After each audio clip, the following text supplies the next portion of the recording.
hablamos con los chicos del CED y que en eso Alan nos dio una mano, que le agradecemos, fue el tema de poder organizar un par de clases virtuales que sirvieran como espacio para ustedes para poder traer aquellas preguntas o dudas que tengan hasta el momento. ¿Bien?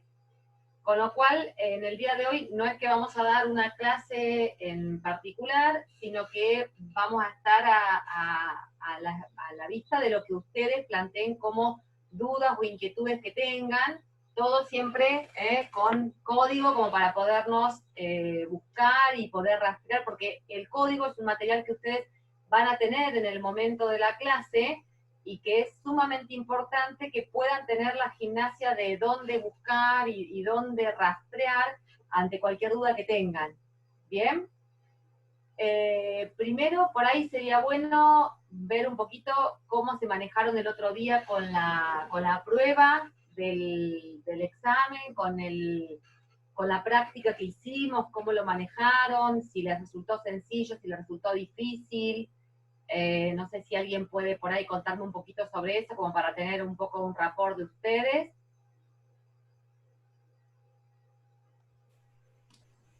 Hola, doctora Cleopatra Torres habla. Bueno, ¿cómo te va? ¿Qué tal? No sé, yo la manejé bastante bien en el sentido de que entendí las consignas, pero me pasó en la primera pregunta que me dieron dudas en cuanto a la cuestión del seguro, que planteaba un Ajá, seguro de incendio. Bueno, bien, yo lo relacioné con el inciso N del, digamos, del artículo que dice los bienes propios por la indemnización no patrimonial, y lo planteé como que era un muy bien bien. ganancial y no lo marqué. O sea, lo hice mal el Ajá, inciso. Pero claro, después estuve analizando un poco más y decía que en cuanto a seguros, se tomaba como que eran bienes propios. O sea, ¿se claro, toma eso como excepción, digamos, aunque sea un seguro de un auto? exacto. El caso tenía, en ese inciso, tenía dos aspectos que ustedes tenían que tomar en cuenta. Uno era el carácter que tenía ese bien, porque primero yo, para poder decidir, una cosa cuando es una indemnización por un daño que sufrí yo. Entonces, ese es un aspecto, un daño que yo sufrí como persona. Entonces, en un daño que yo sufrí como persona porque iba caminando para ir a la facultad y me atropelló un auto en la calle y me quedé paralítica, en ese daño que yo sufrí como persona es un daño personal. Con lo cual, esa indemnización, yo recibo 5 millones de pesos en carácter de indemnización, va a tener que ver con mi incapacidad física. Con lo cual, aunque esté casada, esa indemnización tiene carácter propio, ¿bien? No es ganancial. Cuando hablamos de indemnizaciones o de dineros que subrogan o que reemplazan a determinados bienes, ya no personal, sino bienes, uno tiene que mirar primero la naturaleza del bien de que se trata. Primero. Entonces, en ese caso, si yo mal no recuerdo de memoria cómo era la pregunta, pero si mal no recuerdo, decía que era respecto de un automotor, que el cónyuge era su titular y que lo tenía con anterioridad al matrimonio, ¿verdad? Algo así. Bueno, esa pauta nos da la pauta de que ese bien, ese automotor, es un bien propio. ¿Bien? Con lo cual yo ahí tengo el automotor que reviste carácter de propio. Y lo que me pasó con ese automotor que tiene carácter propio es que se me prendió fuego y entonces recibí un seguro para poder afrontar, comprarme otro auto o recuperar el dinero de ese auto. ¿Bien? Ese dinero que en concepto de seguro ingresa en el lugar de un bien que tenía carácter propio, va a adquirir o va a transportar el mismo carácter propio que tenía el bien al cual él viene y reemplaza. ¿Bien? Es como un ejemplo, como cuando uno piensa en la permuta. Si yo tengo este termo que tengo acá, que es de carácter propio, y yo te lo cambio por el tuyo, porque el tuyo me gustó más, porque es amarillo y me gusta más que el negro, ese objeto de la permuta va a compartir el mismo carácter que el bien que es permutado. ¿Bien? En este caso, nosotros vamos al código, buscamos, tenemos artículos 464 y 465 para ver bienes propios y bienes gananciales. Fíjate, el 464, inciso A, me dice los bienes de los cuales los cónyuges tienen la propiedad u otro derecho real al tiempo del inicio de la comunidad.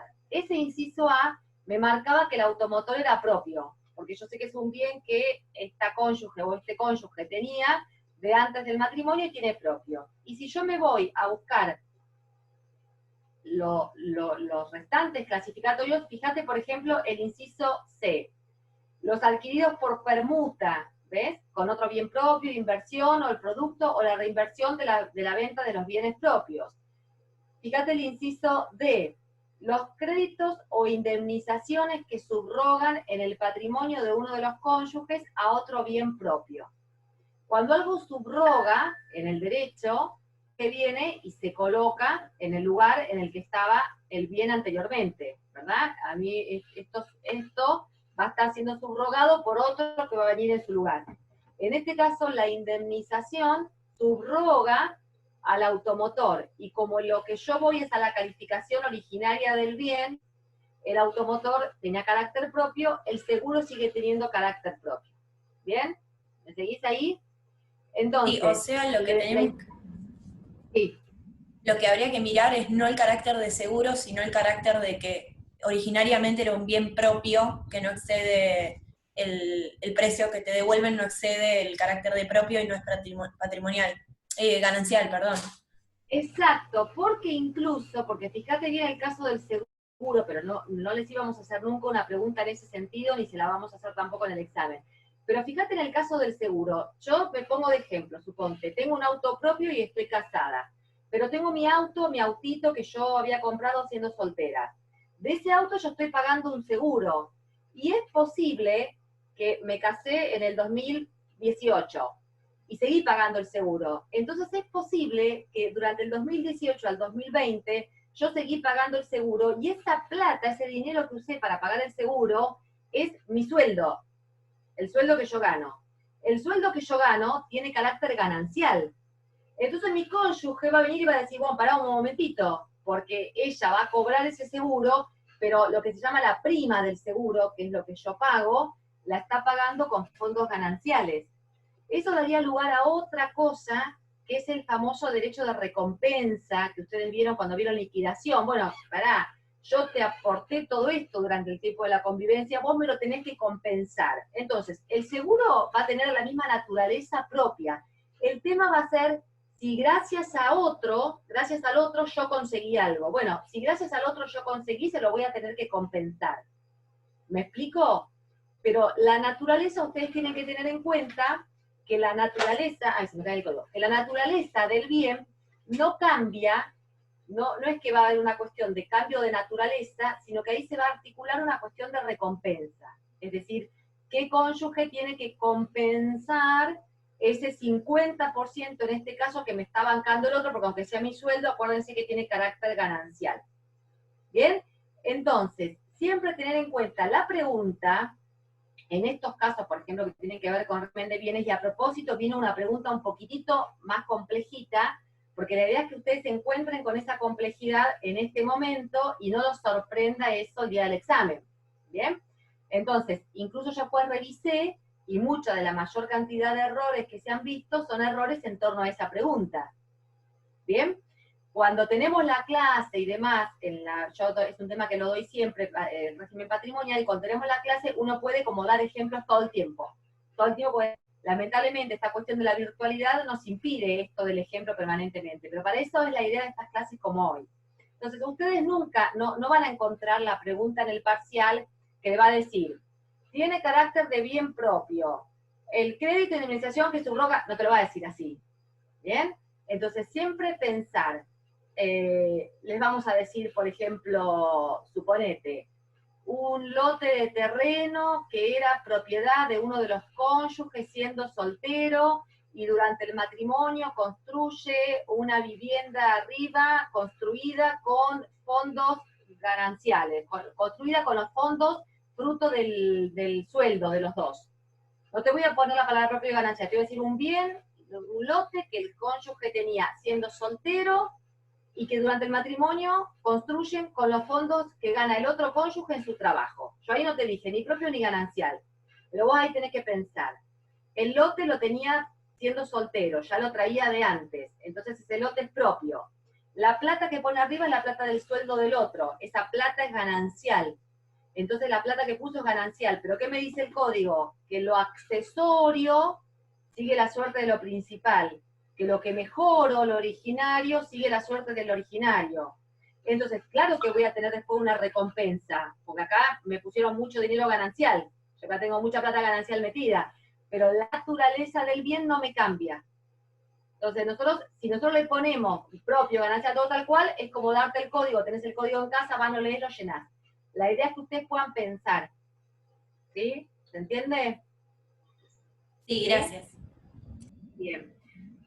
¿Alguien más tuvo dificultad con esa plata? A mí me quedó una duda. A ver. La pregunta decía seleccione una, y yo mientras la leía me parecía que eran dos los bienes propios. Ajá. ¿Por qué el inmueble adquirido durante la comunidad de ganancias dice que fue adquirido en parte por reinversión de fondos propios y en parte con fondos gananciales y el monto de fondos de carácter propio es mayor? Yo entiendo que es un bien propio. Si el carácter el fondo, el monto de fondos de carácter propio es mayor. Sí. Se adquirió ¿Cuándo fue adquirido? con dinero ganancial y con dinero propio. Bien. ¿Cuándo Y fue es mayor adquirido? el dinero propio, es un bien propio. Bien, lo que pasa es que esto va a depender, la calificación depende de una calificación única que establece el código. Esta evaluación que vos hacés es parte de la evaluación que se hacía antes de la reforma del código, con diferentes criterios de la jurisprudencia, y entonces algunos decían, bueno, yo voy a mirar cuál es la naturaleza de la adquisición, o sea, si la naturaleza de la adquisición tiene que ver con carácter ganancial o carácter propio. Otro decía, no, yo voy a mirar cuál es el monto que es mayor. Entonces, si el monto es mayor, el bien tiene carácter propio, si el bien es menor, si el monto es mayor el ganancial, tiene carácter ganancial. El código toma el sentido de una calificación única, pero para compensar estas deficiencias, establece la función de la recompensa. Entonces, si el bien fue adquirido durante la comunidad de ganancias, independientemente de que yo invertí parte de fondos propios y parte de fondos gananciales, el bien tiene naturaleza ganancial. Lo que pasa es que yo le voy a tener que reconocer un derecho de recompensa a ese cónyuge. Eso en el supuesto de que el dinero aportado sea mayor en parte ganancial. Si yo pongo 1.000.000 de pesos de carácter propio, míos, ahorros que tengo antes del matrimonio, y 250.000 pesos de carácter ganancial, ¿ese bien no es propio? Mirá, El acá te voy a inciso decir, C, es el inciso C, el segundo párrafo es el que dice eso. Por eso me quedó la ¿de duda a cuál? mí. ¿De los gananciales? No, ¿El de propios, 465? 464, inciso C. A ver. ¿Los adquiridos por permuta? Claro, mediante la inversión de dinero propio o la reinversión del producto de venta de dineros propios, dice. El Claro, segundo párrafo te establece sí. cómo, dice, sin embargo, si el saldo es superior al valor del aporte propio, el nuevo bien es ganancial, sin perjuicio de la recompensa debida al cónyuge propietario. Claro, está muy bien, pero ese es un caso de reinversión, Sí, que hasta bien. donde no te planteaba el caso de reinversión. Ese es un caso de reinversión de fondos propios, que hasta yo no la tengo aquí abierta la pregunta, pero entiendo que la pregunta no planteaba un caso de reinversión. La pregunta Sí, planteaba, a ver, ¿la tenés ahí abierta? sí, la tengo abierta. Dice, A ver, un inmueble adquirido durante la comunidad de ganancias que fue adquirido en parte por reinversión de fondos propios y en parte con fondos gananciales, si el monto de fondos de carácter propio es mayor. está bien, pero no es un supuesto de reinversión de fondos propios. No es un supuesto, lo que vos me hablás de respecto del inciso C, que es en el que vos, porque es interesante que ustedes puedan ver en qué inciso se apoyaron para poder determinar cuál es la solución. El inciso C del 464 está planteando los adquiridos por permuta con otro bien propio mediante la inversión de dinero propio o la reinversión del producto de las ventas de los bienes propios, sin perjuicio de la recompensa debida a la comunidad si hay un saldo soportado por esta. Este es un caso en que pusieron bienes propios y bienes gananciales. Sí. En este momento. Entonces vos determinás en la naturaleza del bien en relación a la época en la cual fue, que es la inversa del ejemplo que vos estás tomando. Porque en el ejemplo que vos estás tomando es para calificar el bien como propio. En el ejemplo que te da la pregunta es para calificar el bien como ganancial. En uno u otro caso vos vas a tener o una recompensa a favor de la comunidad o una recompensa a favor del cónyuge que es el titular del bien propio. Bien. ¿Bien? Entonces, ese caso, no es que esté mala interpretación que vos hacés. Lo que pasa es que la interpretación que vos hacés es una de las interpretaciones posibles, que incluso hubo mucha jurisprudencia antes del código que tomó esa interpretación, y lo que el código quiere hacer es una interpretación única, de una calificación única, que es la que sin duda te daba en la respuesta, es la que sin duda te daba el inciso anterior. Entonces, en la medida en que vos ya tenés la certeza de que el inciso anterior es el correcto, vos ya no te enroscás con esta. Bien. Bien, vamos a admitir que es un inciso un poquito capcioso, o un inciso que puede dar lugar a un debate de este tipo. Pero esa es la idea, que ustedes se encuentren con esos problemas, por eso pusimos una pregunta como muy fácil y una pregunta como muy difícil, si se quiere. Para que ustedes se encontraran con las diferentes cantidades de preguntas que van a ver, incluso ahora en esta semana vamos a hacer otra prueba, que ya en vez de 3 preguntas van a ser 10, que vamos a poner con más tiempo que 15 minutos, capaz les vamos a poner, suponte, media hora, pero para que ustedes puedan encontrar como un poco y un poco, que de repente si encuentran preguntas de régimen patrimonial, sepan que van a ser más de este tipo. Si encuentran preguntas de filiación, van a ser preguntas más típicas de qué tipo de acciones se plantean. Yo les puedo, si ustedes quieren aprovechar, más allá de las preguntas que tengan, podemos hacer como ejercicios, ahora en el transcurso de esta hora de revisión, como ejercicios en relación a qué tipo de preguntas se podrían encontrar. Eso lo podemos hacer más allá de las preguntas que ustedes tengan. Primero vamos viendo las preguntas que tienen, y después por ahí podemos hacer en cada uno de los temas de qué tipo sería la pregunta que me van a hacer, como para que más o menos yo oriente para qué lado o cómo es la que las tengo que pensar. ¿Bien? ¿Sí? Bien. Sí.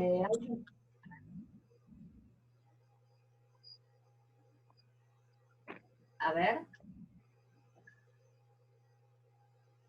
¿Alguien habló? ¿Alguien habló? ¿No? ¿No? Hola, Lore. Hola, Lorenita. ¿Cómo estás? Hola, Franco, ahí te veo también. ¿Cómo va? Bueno, ¿quieren que les hago ejemplo? Yo tengo una consulta, Silvia. Con respecto al Sí, tema de dale. principios. Los principios Sí, de derecho de familia que están regulados en la unidad 1, ¿son los mismos a los que hace sí. referencia en la unidad 2 o no?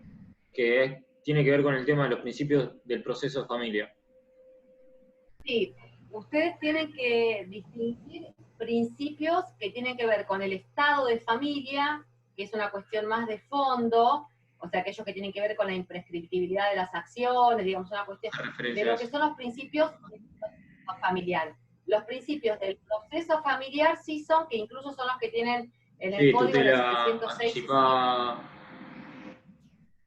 judicial efectiva, oralidad, Sí, bueno, inmediatez. digamos que tienen acceso con las partes, acceso expedito al expediente, tutela de los vulnerables, digamos, todo eso, que creo que ahí Guillermina les subió un PowerPoint o incluso un archivo de PDF que tenía tratado los principios. Esos son principios del procedimiento. Claro. Después hay principios propios a las acciones de familia, al estado de familia y demás, pero cuando le preguntamos principios del proceso de familia, siempre Son les esos estamos 6 que hablando de regula el eso. artículo. Y después, Exactamente. los del derecho de familia vendría a ser que es imprescriptible, que es irrenunciable, inherente a la persona. Exacto, Bien, que perfecto. comprende el título de Estado y las acciones de estado de familia. Exactamente, sí, Bien. correcto. Está muy bien. ¿Quién más? ¿Alguien más? Bien. Les voy voy a poner algunos ejemplos, posiblemente, de cómo uno puede tomar determinados temas. Por ejemplo, si ustedes ven filiación, ¿no? Filiación por técnicas de reproducción humana asistida, por ejemplo. ¿Recuerdan ahí principios esenciales? El establecimiento de la maternidad. La madre siempre es la que parió, la madre siempre es la que da a luz, y ahí yo voy a tener, si estoy casada, presunción de filiación con mi cónyuge. Si soy de una pareja homoparental, presunción de filiación con mi cónyuge, aunque sea una mujer también. El tercero, que es el donante de gametos, no va a tener injerencia, no va a tener participación acá. ¿Bien? Entonces, por ejemplo, una pregunta puede decir, María y Juana se someten a una técnica de reproducción humana asistida, se produce presunción de filiación respecto a, pregunta, el donante que participó con la proposición de su material genético, la cónyuge de María, si el nacimiento se produjo dentro de los 300 días siguientes a la, ¿bien?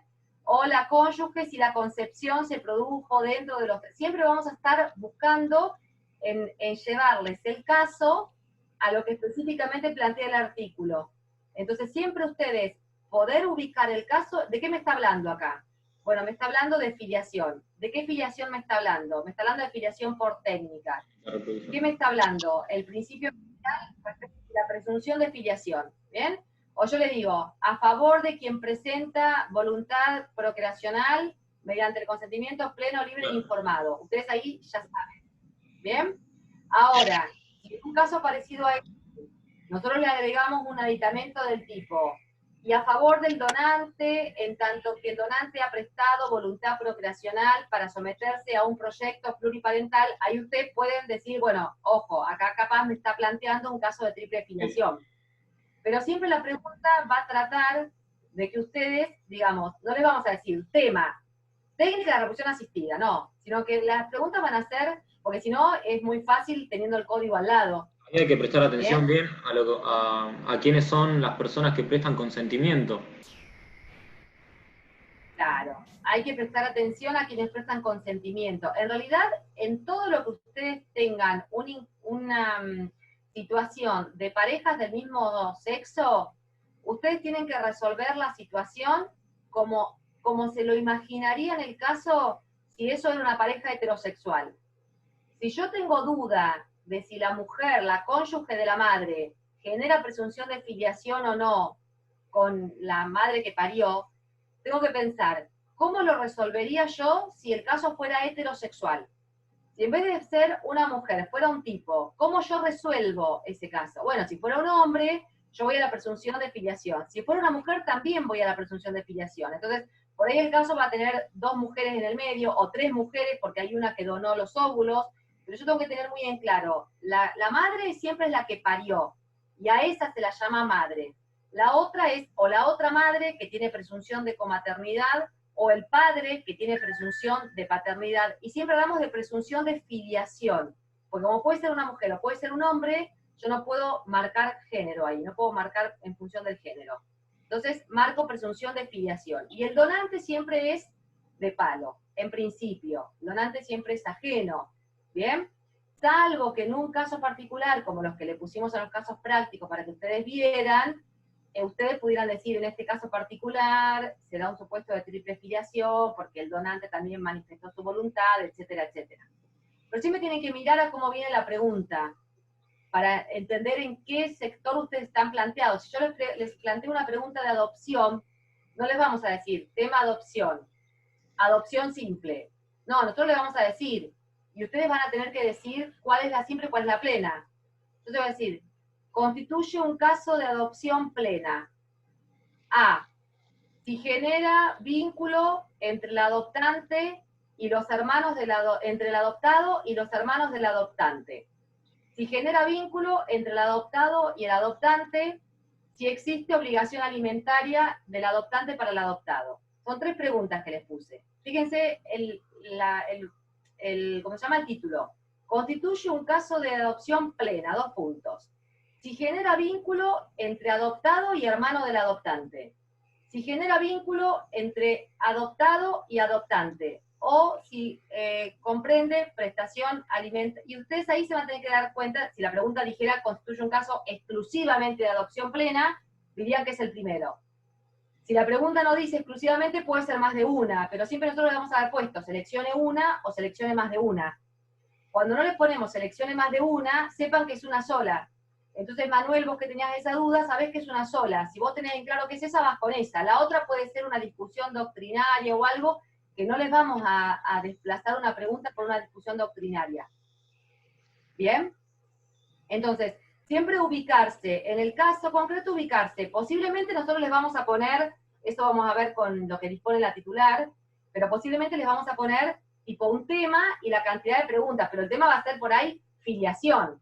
Después, ¿qué tipo de filiación es? Si hablo de consentimiento, si hablo de acción de impugnación de filiación, ¿de qué hablo?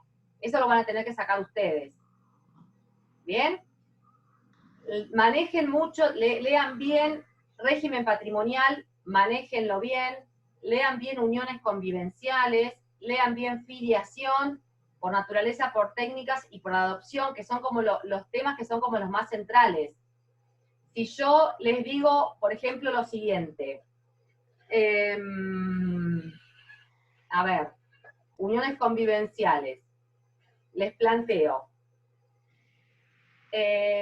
una pareja se separa. La mujer queda conviviendo en el inmueble. ¿Tiene derecho a continuar habitando la vivienda? Sí. 2 puntos. A. Se trata de una unión convivencial que lleva un plazo de duración de 2 años, en el cual la cónyuge no había podido divorciarse de su anterior pareja. ¿Bien? ¿Me entendieron la consigna? Sí. Vamos de nuevo. Una pareja estaba viviendo en un inmueble. No están casados. Se separan. La mujer continúa viviendo en el inmueble. Esa mujer que continúa viviendo en el inmueble tiene derecho a la ocupación de la vivienda, sí. 2 puntos. Inciso A. Se trataba de una mujer que estaba unida en convivencia con su expareja durante un plazo mayor de 2 años y la mujer no había disuelto el vínculo matrimonial anterior con su pareja. ¿Tiene derecho habitacional o no tiene? ¿Es la misma pareja? Ella se separa de esta pareja, no tenía vínculo matrimonial disuelto con su anterior pareja. No, no puede. No puede, porque la unión convivencial tiene que estar registrada para que tenga efecto. Pero la atribución hay que ver si tiene los cuidados del hijo, porque si tiene cuidado del hijo menor puede tener la atribución, más allá del vínculo jurídico anterior. No tienen hijos, no tienen hijos. Piensen en esto. En este caso concreto, para que exista atribución, no importa que tuvieran hijos, para que exista atribución de la vivienda, ¿qué tengo que conformar con mi conviviente? ¿Una qué? ¿Una unión convivencial? ¿Cuáles sí. son los Tiene que estar requisitos registrada, en principio. Tiene que tener los vínculos disueltos, los anteriores, si no, no se puede. Claro. No tiene que existir impedimento de ligamen. Yo voy ahí al Claro. 509 y 500. Entonces, fíjense ustedes esto. Yo puedo tenerla separada, puedo tenerla en el uso de la vivienda, le doy el uso de la vivienda, está conviviendo con está conviviendo hace más de 2 años, me está cerrando todo. Pero ¿qué les dice la pregunta? Que la mujer tiene una unión matrimonial. Estaba divorciada. No estaba divorciada, entonces acá no se formó una unión convivencial. Entonces ustedes me dirían, sí, tiene unión convivencial y se separó quedó viviendo en la vivienda, obvio que tiene derecho de vivienda, si hace más de 2 años está viviendo, y le agregamos lo que dijo Lore, está registrada. No les digo a propósito, está registrada porque no pudo registrarse en el ejemplo, porque ella no realmente una unión convivencial, Claro. porque ella está unida en el matrimonio de la unión anterior. ¿Lo ven? Sí. ¿Lo ven? Legalmente, La pregunta pero si ella prueba que estaba separada de hecho de la pareja anterior y no hizo el divorcio, pero prueba que tuvo una unión convivencial con esta persona. Unión convivencial no tuvo una convivencia. Legalmente no puede probar nada. Ahora, después Lore, que puede ser en el caso concreto, que convivieron 25 años casados con el otro, y vos vayas a la justicia y plantees, y entonces te declaraste la inconstitucionalidad de 509, porque por más que estaba unida convivencia, pero eso no te lo vamos a preguntar en el examen. No claro, porque eso pasa en la práctica. Exacto, pero no se la vamos a preguntar en un examen donde yo lo único que quiero que ustedes se puedan dar cuenta es que en este caso no había una unión convivencial. En este caso, sí. Por eso yo les dije a propósito, llevaban más de 2 años conviviendo, vivían hasta el momento de la separación, pero entonces ahí ustedes dicen, acá no hubo una unión convivencial. Entonces, ese inciso estaría mal. En otro inciso les voy a poner, están conviviendo durante más de 2 años, 10 años. Y mantienen una relación personal, bla, bla, bla, y ella pide la continuidad de su habitación en la vivienda durante el término de 2 años. Ustedes ahí me van a decir que está bien. Ahora, yo les digo, puede permanecer durante 8 años ocupando la vivienda, ustedes ahí me van a decir que está mal. Porque el caso del conviviente es un máximo de ocupación de la vivienda de 2 años. Ustedes ahí van a agarrar 509, 510 y 522, van a agarrar el código, pero lo tienen que tener manejado el tema. Tengo que haber entendido cuándo es una unión convivencial, cuál es la diferencia, una unión convivencial registrada o no registrada. La registración es solamente a los fines probatorios, pero en el caso de la vivienda es necesaria la registración. ¿Bien? Nunca va a ir... Te hago otra pregunta, Sil. ¿Van a tomar preguntas de parentesco?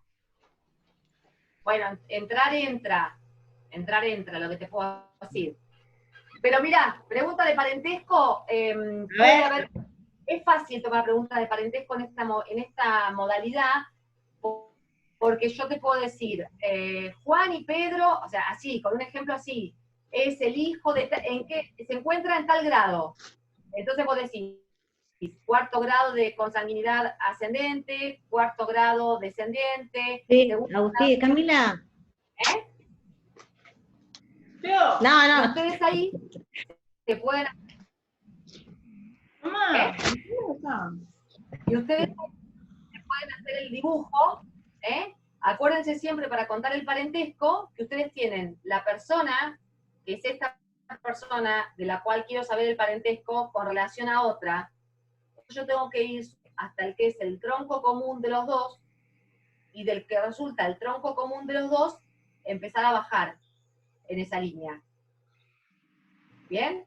Entonces, ahí voy a ver si estoy en 1º grado, 2º grado, 3er grado, suponte, cuando llegué al tronco común, vuelvo a bajar, 4º grado, 5º grado, por ejemplo, colateral, no sé, supongamos. Entonces, siempre tener en cuenta, y ustedes si quieren, que tienen la posibilidad, lo pueden dibujar. Entonces quieren decir, por ejemplo, ¿en qué grado se encuentra Pedro si son primos? La pregunta dice, ¿en qué grado de parentesco se encuentra Juan respecto de Pedro si son primos? Y les da opciones. Para mí sería 3er grado. 4º grado colateral, 3er grado colateral encuentran. Claro. Con mi primo, yo tengo que pensar, yo con mi primo. Para mí es 3er grado, colateral. A ver, ¿cómo hiciste? Y porque supuestamente los padres, después vienen los hijos. Colateral. Vos tenés acá, esta sos vos. Sí. Lore. Sí. Y tenés tu primo. Por acá. Bueno, sí, colateral, sí. Tuvo un... 2º grado colateral. Está bien. A ver, segundo, si voy 2º colateral, ¿con quién estoy pensando? Con tu tío. Con mi primo. Tío, pongan tía. el punto de partida. Cada uno de ustedes piensa, ¿se acuerdan? ¿Sí? Cada uno, ¿tienen primos? ¿Tienen primos Sí. ustedes? Sí. ¿Tienen primos? Sí. Bueno, piensen en su primo. No sé qué nombre tiene. Juan. Piensen en su primo Juan. Piensan en ese primo. Entonces, yo buscar el tronco común, Juan, que es mi primo. Voy arriba mío. ¿Quién tengo arriba? Mi papá. Sí, a mi ¿Quién papá. tengo arriba mío?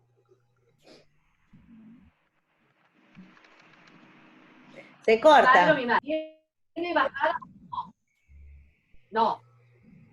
Tengo que ir arriba. A mi abuelo. Mi abuelo. ¿Tengo bajada hacia mi primo? Sí. Acá estoy en el segundo grado. Mi tío, el padre grado, y llego a mi primo. ¿Se sigue? ¿Se corta?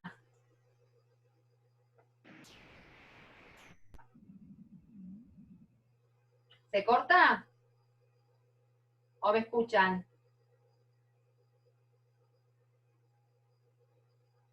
¿Se escucha?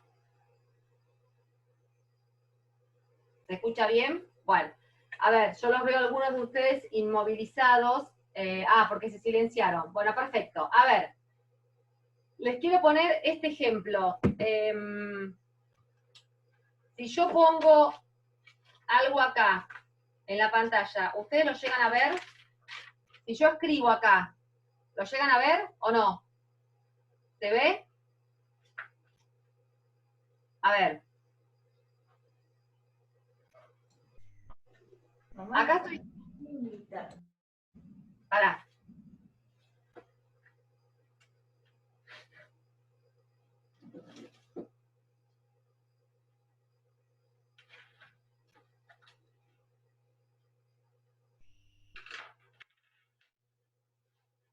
A ver.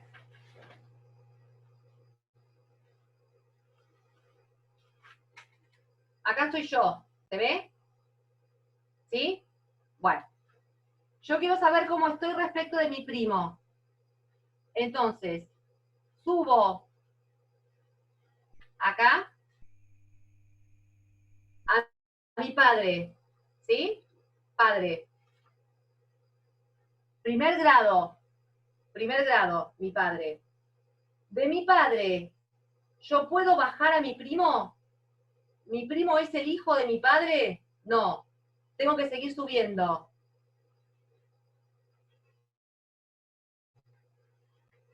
Subo a quien es mi abuelo. Abuelo. ¿Sí? De mi abuelo, yo puedo sacar una línea para acá, donde encuentro a quien es mi tío. ¿Sí? Primero, segundo, tercer grado, mi tío. Y de ahí al hijo de mi tío, que es mi primo,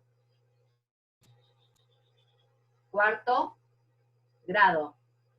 Yo, respecto de mi primo, me encuentro en el cuarto grado. Porque, ¿qué hice yo? Busqué el tronco común. El tronco común es mi abuelo. En segundo grado, yo estaría respecto de mi hermano, no de mi primo, porque yo estaría acá, iría a mi padre, que es el primer grado colateral, y de ahí bajaría a mi hermano, porque mi padre es el tronco común, mío y de mi hermano. Y con mi hermano estaría en segundo grado. Si yo me quedo en mi padre, no puedo bajar a mi primo, porque en realidad mi primo no tiene un tronco común en mi padre. Mi primo tiene un tronco común en el que tenga común su propio padre, que es mi tío, Cachito, no sé cómo se llama el tío. Entonces me subo al abuelo, y el abuelo es el que me hace la bajada para la línea colateral. ¿Bien? ¿Lo ven? Entonces, las preguntas en materia de parentesco, pueden ser preguntas de ese tipo.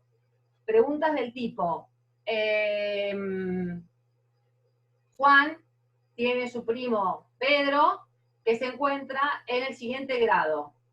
Cuarto grado colateral, cuarto grado en línea descendente, que entonces vamos a decir que no, porque cuarto grado en línea descendente estoy pensando en mis hijos, mis nietos, mis bisnietos, mis tataranietos, ¿bien? O tercer grado colateral. Y ustedes tengan que decir cuál de ellos es. Para eso tienen toda la disponibilidad a mano. Agarran un papel, agarran una lapicera, se dibujan y piensan siempre en su familia. Piensen en su familia, que es lo más fácil. Porque así uno no está pensando en una abstracción, sino está pensando en algo concreto y fácil que tiene. ¿Bien? Acá estoy leyendo el chat. Y ya que hay algunos que están silenciados, no quiero dejar de responderles a lo que están preguntando. Acá alguien está diciendo, si la madre es quien dio a luz, ¿cómo se aplica en caso de alquiler de vientres? Dice Pablo. Bueno, Pablo, vamos a ir respondiendo lo que plantean por acá, ¿sí? El caso de alquiler de vientre, o llamado alquiler de vientre, entre otros lenguajes que se emplean, en realidad lo que nosotros llamamos gestación por sustitución, ¿bien? Porque hay una persona que gesta para otro que va a sustituir su maternidad. Entonces nosotros no le vamos a llamar en familia alquiler de vientre, ni madres de alquiler, sino que le vamos a llamar gestación por sustitución. ¿Cuál es el inconveniente que tiene la gestación por sustitución en nuestro derecho? Y que en realidad el proyecto de reforma del código incluía la temática de la gestación por sustitución, pero cuando se discutió el Código Civil y Comercial en el Senado y en diputados, no resultó tomada la gestación por sustitución y la sacaron del anteproyecto. Entonces nos quedamos sin regulación a la gestación por sustitución. ¿Cuál es el problema que plantean hoy la gente que, no sé, Marley, que hizo gestación por sustitución por su hijo, bueno, y quien ustedes conozcan, famoso, lo que sea, que quiera hacer una gestación por sustitución? Que tenemos un artículo muy claro en el Código Civil y Comercial que nos dice que la madre es la que da a luz. Lo que yo les digo, la madre es la que lo parió. Bueno, así como se dice, que no es ninguna mala expresión, sino la madre es la que dio a luz. Entonces, en la gestación por sustitución yo tengo esta norma concreta que me dice que la madre es la que dio a luz, pero sin embargo, la que está gestando para mí. Ella dio a luz, pero no tiene voluntad procreacional. Esta palabra o este término, la voluntad procreacional, es la reina en materia de lo que significa técnicas por reproducción humana asistida. Así como en la filiación biológica, yo tengo que pensar en la naturaleza, tengo que pensar en que hay un tipo que pone el esperma, en que hay una mujer que pone óvulos, en que hay un acto sexual, y que por eso se llega a la filiación. Cuando es filiación por naturaleza, es fácil, hay que acostarse, tener sexo y quedar embarazado, y ya está, no tiene otra diferencia. Cuando yo pienso en una filiación por técnicas, ya no me importa tanto quién es el que da luz, quién es la que gesta, de quién es el esperma, no me importa tanto eso, porque voy a encontrarme con mucha gente que hace esas cosas, pero que no siempre quiso ser padre o madre, porque no tiene esto que llamamos voluntad procreacional. ¿Bien? Entonces, a mí no me importa de quién es el esperma, porque en realidad quien dio el esperma, nada, pasó por ahí, dijo me voy a hacer unos pesos, dio esperma y se fue. No tiene voluntad procreacional, no tiene una idea de paternidad. Si yo soy estéril y no tengo buenos óvulos, y entonces no puedo llevar adelante, no puedo, digamos, fertilizarme directamente porque no tengo buen material genético, y necesito los óvulos donados, va a haber óvulos de una mujer, va a haber una biología ahí, pero no es la mía. En el caso de la gestación por sustitución, lo que a mí me va a importar es quién tiene voluntad procreacional. Y lo que el anteproyecto de Código Civil y Comercial establecía era todo un proceso judicial que había que hacer para que en el transcurso de ese proceso judicial se pudiese homologar, o sea, aprobar por el juez, el acuerdo de gestación por sustitución. Entonces teníamos, Lore va a gestar para mí, yo tengo voluntad procreacional, mi cónyuge tiene voluntad procreacional. Hacemos un acuerdo las tres partes, mi cónyuge, yo y ella, y ella dice que gesta para mí. Y mi cónyuge tiene voluntad procreacional, porque el esperma tampoco es de mi cónyuge, porque es estéril y se lo estamos trayendo de un donante. Tampoco nos importa el donante, ¿eh? Nos importa la voluntad de mi cónyuge y mi voluntad, que yo quiero ser madre. ¿Y qué requisitos establecía el código? El código decía que no tenía que haber contraprestación de dinero, que por lo menos Lore tenía que haber tenido un hijo para que supiera lo que era la maternidad y supiera lo que es ir a llevar adelante un parto, que no se pudiese someter a más dos técnicas de este tipo, porque ella vio la beta, dijo, por ahí me hago ahora gestadora por sustitución, me pagan una compensación, me meto en esto, en un negocio lucrativo, y voy por el sexto pibe gestado por sustitución. Eso no era lo que quería el Estado. El Estado quería que la gestación por sustitución obedeciera a casos que son prácticamente el 70% de los casos que han llegado a la jurisprudencia, obedecen a esto, a una amiga muy querida que entonces va a gestar para mí, a mi hermana, que va a gestar para mí, a mi ahijada, que va a gestar para mí, a mi madrina, digamos, gente de mucho ámbito de confianza, que por ahí vos decís, bueno, ¿qué no haría yo porque mi amiga pudiera quedar embarazada?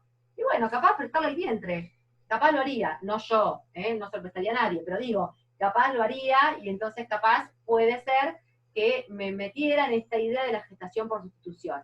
Entonces, lo que hoy pasa es que toda esta gente que va a una gestación por sustitución, y ya lo hicieron, y se encuentran con que quieren ir a inscribir al chico, cuando van a inscribir al chico, el chico va a ser inscrito a nombre de la que parió, porque esa es la que tiene la constatación de parto, con la plantita del pie del bebé, y la huellita de la mamá, y etcétera, de quién es ese hijo. ¿Qué es lo que tiene que hacer esa mujer para dar respuesta a lo que preguntó acá Pablo?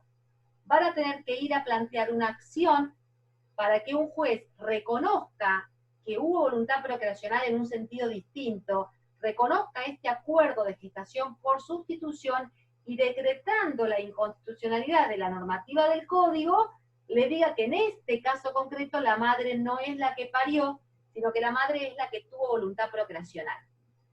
¿Bien? Pero eso va a ser materia de un proceso específico en el cual tiene que haber una declaración judicial, porque si no el código me dice que la madre es la que parió, la madre es Lore, en este caso concreto, y no soy yo. ¿Bien? Tenemos que ir a una acción judicial. ¿Está bien ahí? Bueno, a ver, habría que ir al tronco común, bueno, claro, habría que ir al tronco común, abuelo, muy bien, acá Pablo, muy bien, no te había leído, habría que ir al tronco común. ¿Podrían subirnos un par de ejemplos de los incisos? Ay, ¿de qué me habla acá? Por lo menos hablando por mi parte, a veces nos es complicado llevarlo a la realidad. De los incisos, les subo un par de ejemplos, pero díganme de qué hablamos un par de ejemplos, pero ¿de qué hablan ahora? Estaba hablando, claro, estaba hablando de los bienes propios y los bienes gananciales. Bueno, vamos a tomar el código, todos ustedes y yo, para poder imaginar incisos que les podríamos, ejemplos que podríamos, algunos de los incisos, no a todos, porque tenemos muchos en el 464 y 465. Ahora me viene a la cabeza una pregunta muy posible en materia de régimen patrimonial. Lean piso mínimo obligatorio, disposiciones comunes a todos los regímenes, 455, 456, 467 hasta el 61. ¿Por qué digo esto? Les voy a poner un ejemplo, ahora con los incisos me hicieron acordar. Pero miren esto. Les voy a poner un ejemplo de pregunta donde casi todos caen en el examen. La vamos a reformular para que no caigan, pero bueno. Tengan a la mano el artículo 455, deber de contribución. Los cónyuges deben contribuir a su propio sostenimiento, al del hogar y al de los hijos comunes, en proporción a sus recursos. Esta obligación se extiende a los hijos menores de edad con capacidad restringida o con discapacidad que conviven con ellos. ¿Bien? Si yo les digo en la pregunta, tiene deber de contribución, exclusivamente, tiene deber de contribución el cónyuge exclusivamente sobre, y ahí ojo porque les puse la palabra exclusivamente. Si yo no les pusiera esa palabra, ustedes podrían confundirse. ¿Por qué? Porque yo les diría, en el inciso A, un cónyuge por la necesidad de alimentar al hijo de su conviviente. Y les pongo nada más que esto.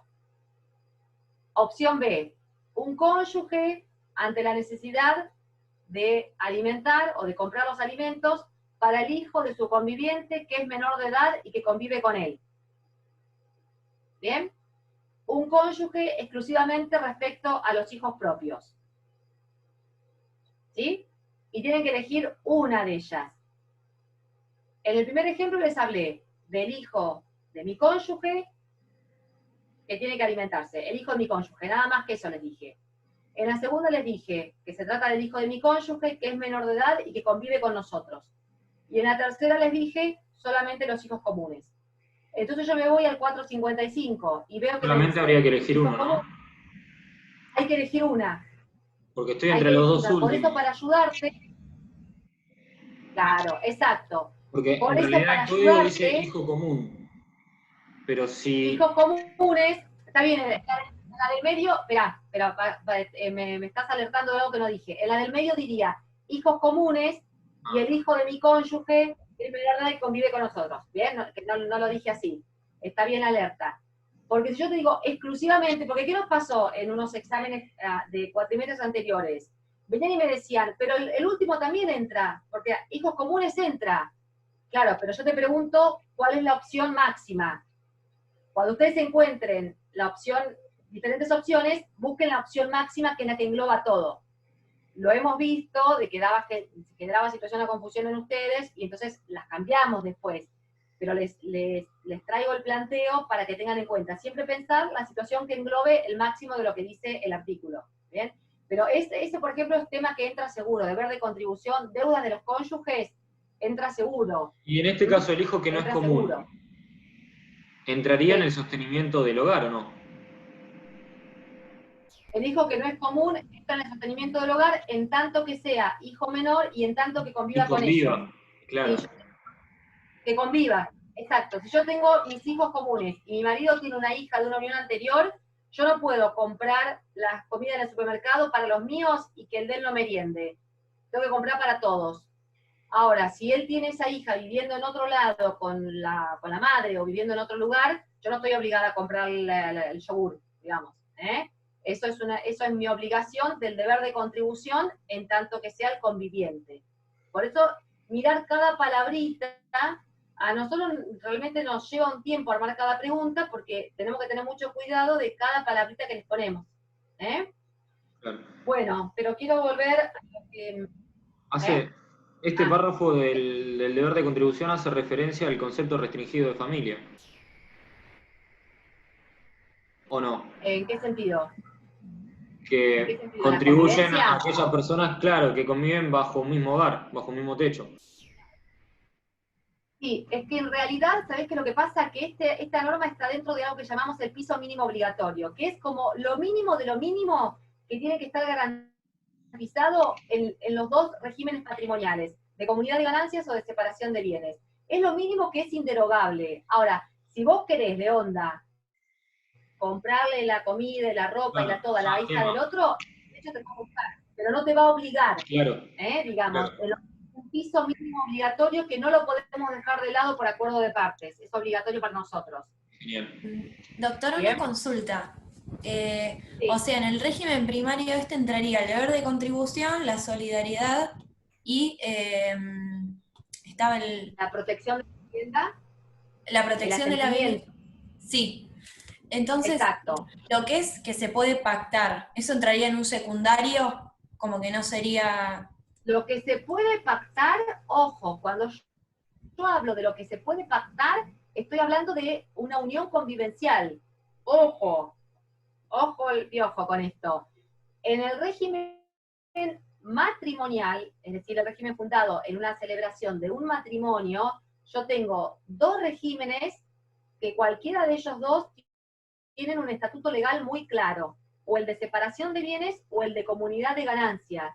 Y yo no puedo, cuando voy, por ejemplo, al régimen de comunidad de ganancias, hacer pactos patrimoniales que sean distintos a lo que el código me marca.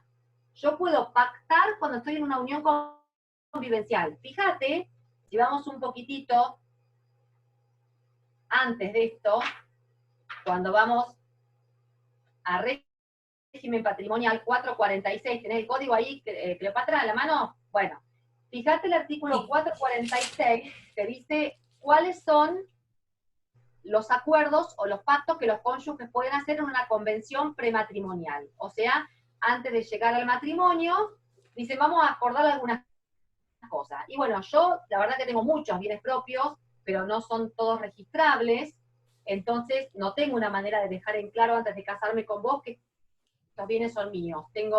Soy coleccionista de bicicletas de carrera porque soy un ciclista famosa, y entonces tengo, no sé, fortuna en bicicleta de carrera, que no son registrables. Y yo tengo miedo que vos después vas a venir a discutir que eso fue ganancial. Entonces yo voy a hacer con vos una convención prematrimonial donde vamos a designar y evaluar los bienes que yo llevo al matrimonio. ¿Ves? Eso es inciso A, por ejemplo. A eso me refería. O sea, eso entraría en un carácter... ¿Pero qué te dice el artículo 447 siguiente? Todo convenio hecho entre los cónyuges sobre cualquier otra cuestión relativa al matrimonio es de ningún valor. O sea que yo solamente puedo hacer una convención prematrimonial exclusivamente respecto de las pautas que me dice el 446. Designación de los bienes que vamos a llevar al matrimonio y el avalúo, la enunciación de las deudas, las donaciones que nos hacemos, que ya no es muy común, y la opción por el régimen de bienes. O sea, vamos a optar por el régimen de separación y nos quedamos con una comunidad de ganancia. Otra cosa no puedo pactar. Si yo me voy a un régimen de comunidad de ganancias, cuando nos divorciamos, el 50% es tuyo y el 50% es mío. No puedo pactar un 70-30. No lo puedo pactar. Ahora que después nos llevemos bárbaro y en casa nos pongamos de acuerdo, mirá, vos quedate esto y yo lo otro, pero legalmente el código está pensado para cuando viene el conflicto, que tiene que resolver un juez. Entonces, legal, no puedo pactar un 70-30. Si yo soy un unido convivencial, si yo estoy en el marco de una unión convivencial, yo puedo hacer pactos. Puedo pactar que durante el matrimonio lo tuyo es tuyo y lo mío es mío. Puedo pactar que tengamos una suerte de régimen de comunidad de ganancias. Puedo pactarlo. Puedo pactar que vamos a aportar vos en un 70 y yo en un 30 y nos vamos a dividir así. Puedo pactar todo eso. Pero porque estoy en una unión convivencial y no tengo un régimen de orden público. Acuérdense que el régimen patrimonial del matrimonio es de orden público. Con lo cual, la autonomía personal o la autonomía de la voluntad se mete un poco en el régimen patrimonial, pero hasta un límite. ¿Qué me permite? Me permite decidir si quiero separación de bienes o si quiero comunidad de ganancias. Me permite eso. Puedo optar, pero si opto o blanco o negro. No puedo inventarme un blanco con rayas, más o menos un negro floreado, no puedo. Tengo que elegir o blanco o negro. O me voy con la comunidad de ganancias o me voy a la separación de bienes. Y cuando me voy a uno de esos regímenes, me voy con esas características. Y en cualquiera de los dos, me voy con el piso mínimo obligatorio, por el orden público. Hay mucho del orden público en materia de lo que tiene que ver con régimen patrimonial. Así como en otras cuestiones hay mucho más de autonomía de la voluntad. Por ejemplo, en uniones convivenciales hay mucho más de autonomía de la voluntad. Yo puedo hacer pactos, y lo que dicen los pactos es la ley. Cuando el juez tenga que resolver, ellos dicen, pero yo no estaba mucho... Señora, es su pacto. Ese es su pacto y eso es la ley para ustedes como convivientes. ¿Bien? Bárbaro, ¿Sí? gracias. ¿Está claro? Bueno, no, de nada. Entonces, por eso, por ejemplo, la calificación de bienes es un tema que por ahí nosotros insistimos, porque después ahí es donde empiezan los debates respecto de cómo calificamos estos bienes con los cuales discutimos. Les voy a poner algunos ejemplos de lo que sería algún caso de los más complejos, por ejemplo. A ver, vamos a suponer, si yo les pregunto, ¿tiene carácter propio o tiene carácter ganancial? Y les doy el siguiente inciso. Vamos a hacer la pregunta así. Un inmueble adquirido por los cónyuges después de la celebración del matrimonio, en el cual uno de los cónyuges ha aportado un 20% proveniente de la herencia de su padre. Entonces, un bien comprado durante la celebración del matrimonio, Ganancial. en el cual uno de los cónyuges aportó por el valor de un 20% del bien fondos provenientes de la herencia de su padre. Ganancial, y creo que después en la separación, en caso de divorcio, le tiene que dar como un reembolso, una recompensa por ese 20%. Muy bien, muy bien. Yo pienso, bien, comprado por los cónyuges, después de la celebración del matrimonio tengo presunción de ganancialidad.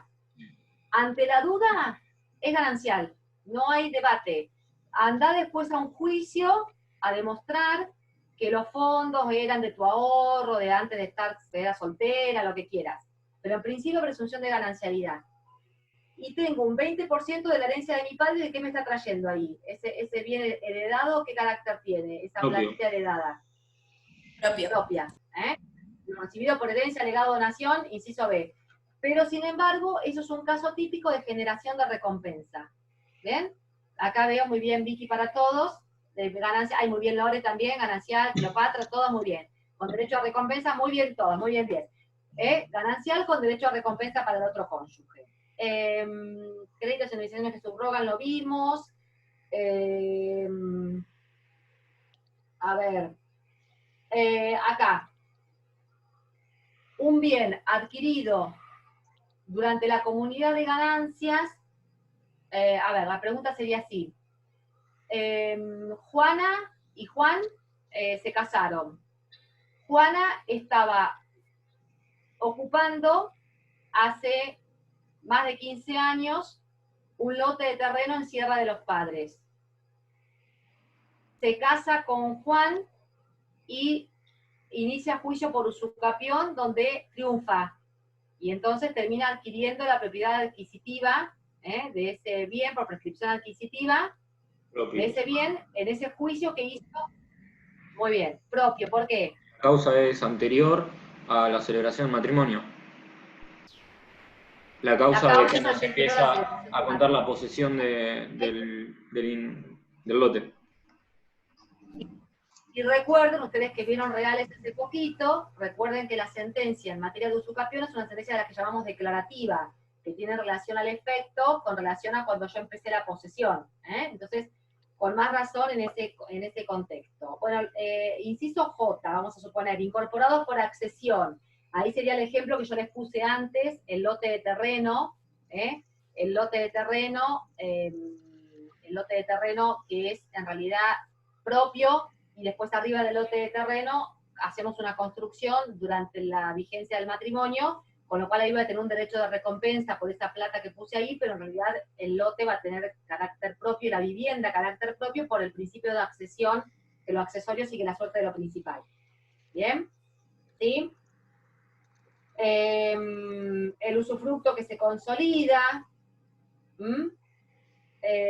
indemnizaciones. Esta les voy a preguntar. No sé si no la puse en una pregunta de las que armamos para el examen. Esta. ¿Qué carácter tiene la indemnización que percibe un cónyuge a la ruptura de la comunidad de ganancias respecto del trabajo que cumplió durante la vigencia de la comunidad de ganancias, que fue despedido durante la vigencia de la comunidad de ganancias y la indemnización devengada durante la vigencia de la comunidad de ganancias? Pero la percibe después. Y ganancial. Difícil, no es así de difícil como la planteamos, ¿eh? Lo despiden dentro del matrimonio. Lo despiden dentro del matrimonio. Y el trabajo, para mí, es ganancial. El trabajo es ganancial, la indemnización por despido reemplaza a lo que no voy a cobrar. Claro. Es ganancial. Ganancial. Es ganancial. Muy bien, correcto, está muy bien. Fíjense en el inciso N del 464, que acá está el ejemplo que yo les ponía de las indemnizaciones por daño no patrimonial, daño físico, que son las que tienen carácter propio, y específicamente les dice, excepto la del lucro cesante, porque el lucro cesante es lo que me echaron y no me van a pagar más, Bueno, el derecho a jubilación. Les aclaro esto en el inciso ñ, el derecho a jubilación o pensión. Ojo con esto, una cosa es el derecho, que el derecho tenga carácter propio, y otra cosa es que la jubilación tenga carácter propio. La jubilación es ganancial. Si yo estoy casada con Cacho y Cacho está cobrando la jubilación todos los meses, esa indemnización, esa jubilación tiene carácter ganancial, porque es lo mismo que el sueldo que él cobraba antes de estar jubilado. Pero el derecho, una cosa es el derecho, lo mismo que el derecho a alimentos, el derecho de por sí tiene carácter propio. ¿Bien? El contenido de ese derecho sigue teniendo carácter ganancial. Y a la inversa, en el 465, tendrían los casos, digamos, en sentido la oposición. En el caso de los bienes propios, nosotros tenemos la celebración del matrimonio como una línea divisoria muy clara que me marca lo propio de lo ganancial. ¿Bien? Acá lo estoy diciendo todos que ponían ganancial, recompensa, muy bien. Y en el caso de del 475, tenemos la extinción, a partir del divorcio, supongamos a la muerte, todo lo anterior era ganancial, todo lo posterior, en principio, es propio. O sea que la línea divisoria que antes era el matrimonio, acá va a ser el divorcio. El divorcio, por pensar, una de las razones más sencillas de disolución de la comunidad. ¿Bien? ¿Sí? Salvo si la adquisición de algún bien es con causa anterior al divorcio. Ahí sería ganancial también. Exacto. Suponete que estuvimos usucapiendo el lotecito de la Sierra de los Padres, estábamos casados vos y yo, vamos siempre, ponemos el alambrado, pagamos los impuestos, hacemos todo. Después nos divorciamos y resulta que yo después hago este juicio y termino usucapiendo para mí. Vos me vas a decir que es ganancial con toda razón. ¿Está bien? Sería el ejemplo invertido. Yo tengo una pregunta. Sí. Con respecto a la extinción de la comunidad, que después se pasa a lo que es la indivisión postcomunitaria. División, sí. Que no se pasa directamente a la liquidación y eso. Quiero entender bien la finalidad de esa etapa intermedia a después pasar a lo que es la liquidación y después a la partición. Claro, exacto. A ver, vos tenés un periodo muy claro donde hay una gestión marcada por las pautas que marca el Código Civil y Comercial, que es el periodo del matrimonio. Ahí está claro, cada uno de los cónyuges administra y dispone de bienes que son de su titularidad, están determinadas cuestiones como el asentimiento conyugal, el tema de la protección de la vivienda, bueno, todo eso, ¿bien? Tenemos marcado. Ahora, esa etapa que está marcada como muy clarita, después nosotros tenemos el divorcio que produce la extinción de la comunidad de ganancias, ¿bien? Sí. A partir de ahí tenemos que atravesar una serie de actos que van a lograr como objetivo final que vos te lleves tu 50% y yo me lleve mi 50%. Esa instancia de actos no es una instancia automática. No es que nosotros hoy nos divorciamos y mañana yo ya tengo en mi poder viene mi 50% ganancial y vos el tuyo. ¿Por qué? Porque en realidad son todos bienes que habría que dividirlos, porque son autos, son casas, son lotes, habría que pactar quién se queda con qué, habría que vender, hay que hacer toda una serie de actos tendientes a lograr esa partición. Mientras eso llegue o hasta que eso llegue, pasa un tiempo. Y durante ese tiempo tienen que haber reglas claras, tanto para nosotros, respecto de cómo administramos en ese tiempo, como para los terceros que sigan contratando con nosotros. Este es el periodo que se llama de indivisión. En realidad se quiere que sea un periodo breve, pero la realidad marca que la gente tarda en dividir sus patrimonios. En realidad no es que vos a partir de mañana, ya mañana te levantaste y entonces lo tuyo es mío y lo mío es mío. Y lo tuyo es tuyo y lo mío es mío. Sino que en realidad nos lleva un tiempo. ¿Por qué? Porque tenemos que ponernos de acuerdo cómo vamos a dividir, tenemos que vender, tenemos que poner a la venta, tenemos que buscar un comprador, tenemos que nos pague el precio que nos gusta. Pero recién después de eso vamos a vender y vos te vas a llevar el 50% y yo qué.